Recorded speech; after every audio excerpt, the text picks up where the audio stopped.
Once you master a deep breathing pattern, which is the hardest thing to do of all time, you need to have rib cage expansion, 360, back body, you name it. So you master that breathing pattern, then you're ready to put it in exercise. Because I often find a client can have a perfect breathing pattern where they're really making their diaphragm go down, everything looks really nice, and then they start trying to exercise and they go right back into their shallow breathing and they lose it all. So when you look at bringing something into your exercise, just starting with a little half kneeling press can be really easy, putting it into planks, focusing on getting that back body expansion is really key. All right, so if you're here, I want you to think about holding more with your outside hand. So we engage your scapula more than we engage your chest.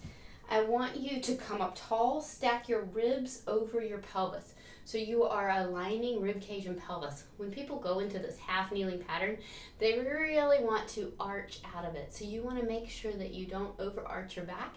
You keep your ribs in line with your pelvis.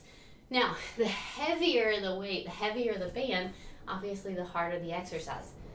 So I want you here, chin tucked, tall, rib cage stacked over pelvis, back glute squeezed, and I want you to give me that great inhale.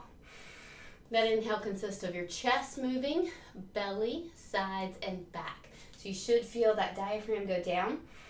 Exhale, press, inhale. Back body expands, great deep breath. Exhale. Press on that exhale. So you're working on loading your core while you exercise. And then to make it even harder, you can exhale on the way out and inhale on the way back in.